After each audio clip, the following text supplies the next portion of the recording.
I stood in front of what looked like a perfectly normal chicken shop on a Tuesday evening, staring at my phone. The restaurant had 4.5 stars. The photos looked fine. The menu was exactly what I expected. But according to the Food Standards Agency database I just searched, this address was registered to a completely different business. And when I walked inside and asked to see their food hygiene certificate, the person behind the counter told me they didn't need one because they were a virtual brand. That's when I realized I had no idea what I was actually ordering anymore. This investigation started 3 months ago, not because I'm suspicious by nature, but because my sister ordered what she thought was a burger from a restaurant she'd never heard of. When it arrived, the bag had a different name on it. The receipt showed a third name. And when she looked up the actual kitchen it came from, she found 17 other restaurant names operating from the same address. 17, all with different cuisines, different branding, different promises. But the same kitchen, the same food hygiene rating, the same invisible operation. I needed to understand how this was legal, how widespread it was, and what it actually meant for the food we were eating. The UK has some of the strictest food safety laws in Europe. Every restaurant, takeaway, and food business that serves food directly to the public must register with their local authority. They must display their food hygiene rating. They must follow clear rules. Except there's something most people don't realize. When you order through a delivery app, you're not always ordering from a restaurant. You're often ordering from what is called a virtual brand or a dark kitchen, and these operate in a space that regulations never anticipated.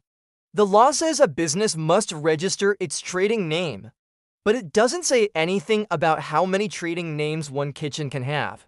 It doesn't say anything about brands that only exist online. It doesn't say anything about kitchens designed purely for delivery, with no physical shopfront, no dine-in space, and no way for customers to ever see inside. I started mapping delivery apps in my area. I chose a 2-mile radius in a typical UK city. I found 43 restaurants I'd never heard of. Names that sounded American, Italian, Korean, Mexican. Independent-sounding names with crafted branding. When I cross-referenced them with the Food Standards Agency database, I found something uncomfortable. 28 of them were operating from just for physical addresses. For actual kitchens, we're running 28 different restaurant brands. One industrial unit near a retail park was registered as the home of 11 separate cuisines, each with its own logo, each with its own menu, each appearing as if it were a distinct, independent business. Here's what the law allows. A registered food business can operate multiple trading names from the same location as long as each name is registered. That's perfectly legal. The Food Standards Agency rates the physical premises, not the brand. So one kitchen with a 5-star hygiene rating can operate 10 different virtual brands, and all of them benefit from that single rating. What consumers see is choice. What actually exists is repetition. The same kitchen, the same ingredients, the same preparation space, repackaged under different identities. And unless you know to check the actual address, you'd never know. I ordered from 6 different restaurants over 2 weeks. A burger from Urban Grill, wings from Wings and Things, a burrito from Fiesta Kitchen, fried chicken from Crispy Bites, a kebab from Sultan's Feast, pizza from Napoli Nights, all different cuisines. All different branding, all different price points. When the orders arrived, I photographed everything. 5 out of 6 came in identical packaging beneath the branded outer bags.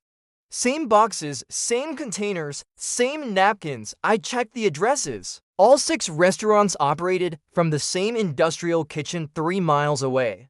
The burger and the kebab were prepared in the same space. The pizza and the burrito shared the same oven. The chicken from 2 different restaurants was probably from the same batch. What I didn't expect was how deliberately invisible this system is. I tried to visit one of these kitchens. The address led me to an industrial estate. There was no signage, no restaurant name, just a unit number and a goods entrance. I waited outside for 30 minutes and watched delivery drivers come and go. They walked in, picked up bags, and left. No customer ever arrived. Because customers aren't supposed to.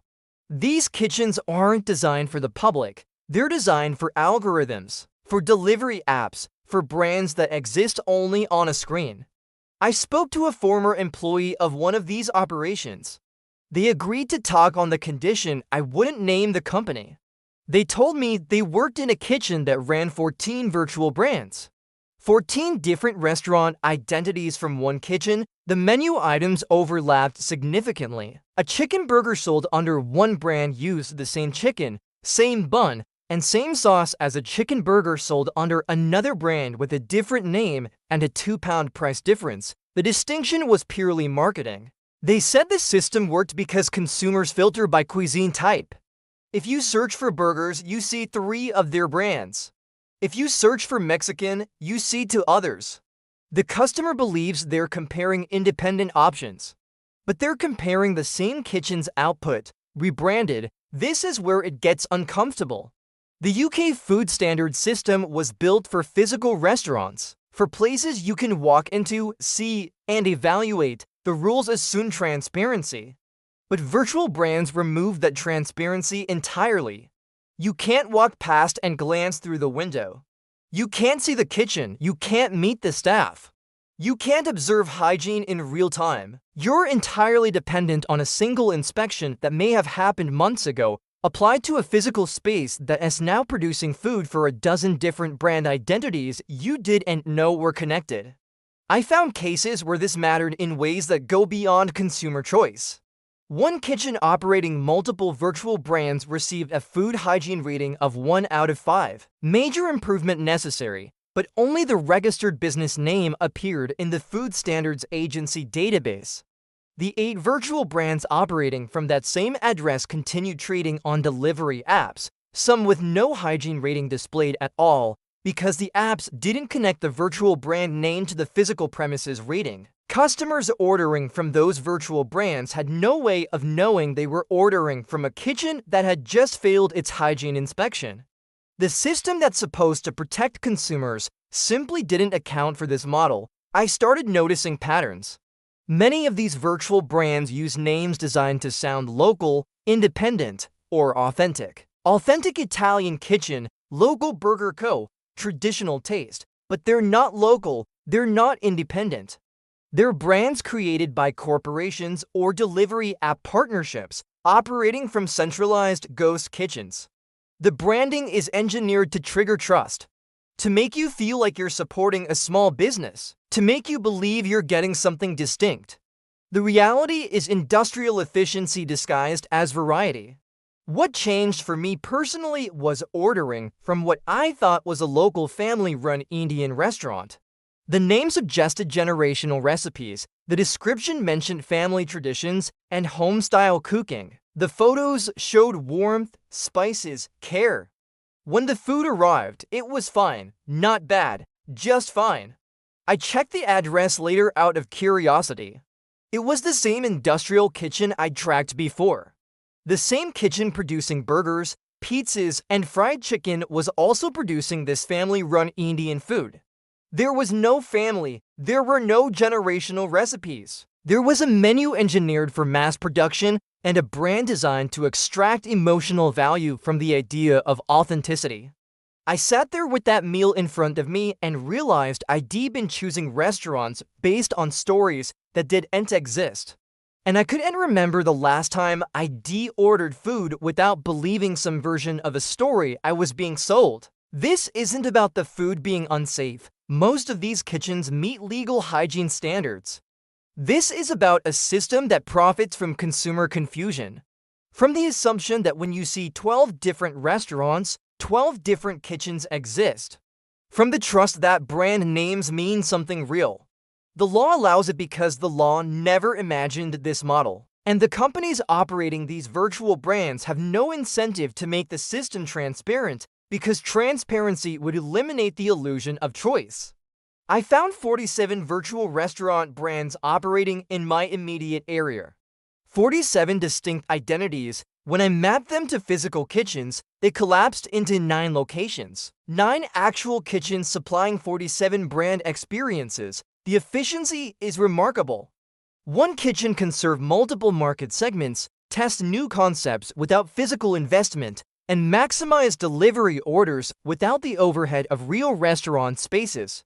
For the companies, it's brilliant. For consumers, it's a magic trick. And like all magic tricks, it only works if you don't see behind the curtain. What this means practically is that your choice is smaller than you think. When you scroll through a delivery app comparing options, you might be comparing the same kitchen's output under different names. The restaurant you choose because it seems independent might be owned by the same corporation running 5 others on your screen. The price difference between two similar items might reflect nothing but brand positioning, not quality or sourcing. You're making decisions based on incomplete information, and the system is designed to keep it that way. I started checking addresses before ordering. It takes 15 seconds. I type the restaurant name into the Food Standards Agency database and find the actual registered address. Then I compare it to other restaurants I've seen. The pattern becomes obvious quickly. I've also started noticing when packaging is identical beneath branded bags. When menu descriptions use the same phrasing. When photos across different restaurants show the same plates, same backgrounds, same styling. Once you notice, you can't unsee it. And once you start checking, you stop scrolling delivery apps the same way. You start asking different questions. The automatic trust disappears. It changes how you order food. Here's what makes this possible right now. We trust brands more than we trust systems. We assume regulation keeps pace with innovation. We believe that if something is widely available and heavily marketed, it must be legitimate in the traditional sense. But food delivery apps grew faster than the regulatory framework could adapt. Virtual brands emerged as a business model before consumer protection laws could define what transparency looks like in a digital marketplace. We're ordering food in 2025 using consumer protection rules written for 2005. The apps themselves have started responding to criticism. Some now show when multiple brands operate from the same location.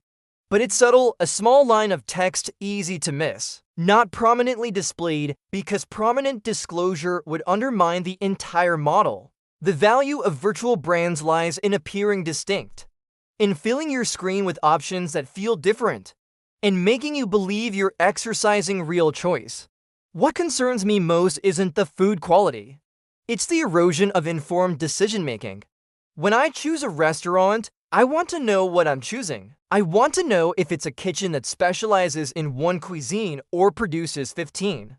I want to know if the brand identity I am responding to represents something real or something engineered in a marketing meeting.